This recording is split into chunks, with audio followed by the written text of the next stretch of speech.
Итак, друзья, короткое видео. Полностью удалось восстановить первый карман кассетной деки Amfiton MP103 стерео.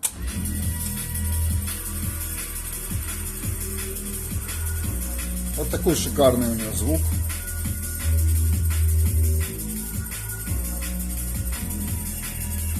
Подключена она к ламповому усилителю.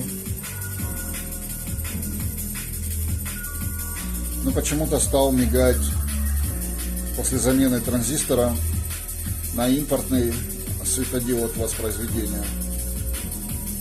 Надеюсь, видно, вот оно.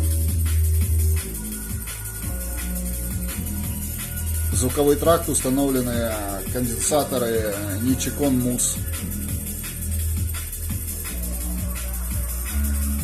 Звук очень крутой.